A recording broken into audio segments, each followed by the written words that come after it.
What is the attitude in Mexico, especially amongst people who are studying the narco wars, with all this build that wall stuff, all this what's going on in America? There's this is very strange right versus left polarization over here about whether or not there should be a wall between the United States and Mexico. Sure. I mean, the thing, Mexicans are obviously very anti-Trump. In Mexico is Trump is very unpopular from the very beginning, when he said, they are rapists. And murders, yeah. Someone's doing the raping, Yeah, I mean, he's kind of, if you look at surveys, the level's very low. Does anybody like Trump in Mexico? Is there there's always contrarians somewhere. I mean, I've seen numbers like, people say like, I don't know, 80% or something think he's terrible. So it means there must be a 20% somewhere who don't. I haven't met a Mexican who's been like pro-Trump. I never have. I met a Salvadoran who was pro-Trump one time. He had a guy who'd been deported, and he was like, "I know this guy Trump's going to turn out to be a great president." So I see that. But Mexico is very, very anti-Trump. In terms of the wall, I mean, there's in terms of what. In terms of the smugglers, I was talking to a smuggler in Nogales about this, and he was describing he was from Nogales, from a neighborhood called Buenos Aires, which is right on the border with the United States. It's Nogales, Sonora, Nogales, Arizona. Sorry, Nogales, Sonora, and Nogales, Arizona. And he was from the neighborhood right on the border there.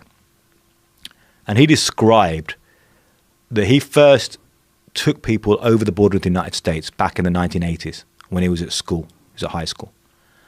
And the reason was that at that time it was just an old fence. And there was a hole in the fence. They used to go through into the United States and go back into Mexico, just an old wire fence. And the first time he took people through, people would arrive from southern Mexico and say, how do we get into the US? And he'd say, this way. And they give him a tip. He said the first time he got the equivalent of about 50 cents was what he made to take people into the United States, 50 cents. Nowadays, the cost of going into the US is $5,000. That's what you paid to go illegally into the United States, $5,000. So he's saying, wow, look at that increase. Every time that the US puts more security, it means it's more expensive. When it's more expensive, that means more money going to criminals, which means there's now an industry doing it. So now the cartels make a big percentage of that money of human smuggling into the US. But like in terms of the wall, I mean, when Trump first came in, he had the line that Mexico's going to pay for it. Yeah. And then there was this kind of line, right at the beginning, he threatened Mexican president saying, if you don't agree to pay for the wall, then why are you going to come and meet me? And then it was like, wow, he's really going to try and shake down Mexico for like billions of dollars. He's really going to try and do that. And that was kind of scary moment then, I think, from the point of view of Mexico. When he first got to power, it was like he's going to do that, and then he's going to deport 3 million, and he's going to kill NAFTA. Actually, those things haven't really come to pass. Actually, if you look over the last couple of years of Trump, it hasn't really hit Mexico very hard. So the concern was that he was going to take money that should be allocated to other ways that's going to help Mexico, and he was going to try to take that and use it to build the wall? I mean, no one really knew. When he first came in, he's like, Mexico's going to pay for this wall. Right, the wall just got 10 foot higher, remember that? Yeah, and it was like, how are you going to do that? You're going to start threatening Mexico militarily and say, give us money? I mean, it was kind of like is it a shakedown? You're going to do a shakedown? It was kind of a crazy diplomatic thing when he first got in. So that was kind of scary for a moment from the point of view of Mexico.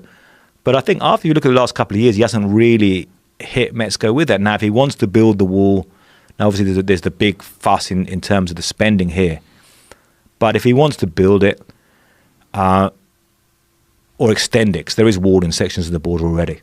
If he wants to extend it, it won't stop a lot of the hard drugs. I mean, if you look at heroin, cocaine, crystal meth, high-value drugs, they normally go through the ports of entry. Right. So shipping. Yeah, I mean they go boats or through the ports of entry through you have through in cars. Right. Cars, trucks. I mean, you go through, if you look at the Laredo. One of the reasons that was a big fight and the war started there in Mexico is because that's a very valuable territory. There's something like 8,000 trucks go over that border every day. Now, if you have 8,000 trucks, how many of those can you search in a day? And also the way they can hide this stuff in trucks, they can hide drugs in like a metal, they can put them in some kind of metal container, seal it up, solder it up, put a bunch of stuff so it doesn't smell. So somebody has to say, I'm going to open that with a blowtorch. I'm not just searching, I have to rip that vehicle apart to find the drugs. They were putting them inside wheels. Yeah. And that's like inside tires and stuff. That's like that's one of the older tricks from the 70s. There's a song. One of the first narco corridos, the drug ballads.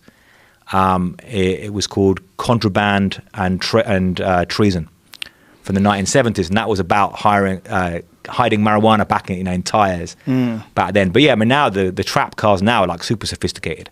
They have some weird trap cars where you have to do like a bunch of stuff, like open the door, move some stuff to actually open and find the drugs. Oh, there's like some trick sort of door that has to be activated. Yeah, I would imagine if there's a will, there's a way, and there's that much.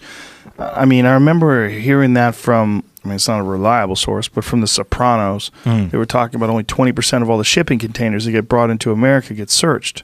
Yeah. Well, that's crazy. Yeah, absolutely. So the hard drugs are going a lot of time through the ports of entry, and they have another classic trick they have is they allow some to get busted.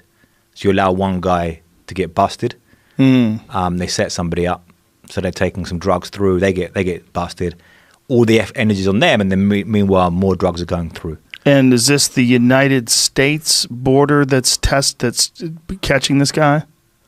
Yeah. So they're not getting tested in Mexico as they cross over, right? It's only the United States border. Yeah. Sometimes they might catch them in Mexico. Sometimes, but the majority is going to be the United States. Are the United States Border Patrol guys, are they ever caught being corrupt? Yeah, absolutely, yeah. There's been cases of U.S.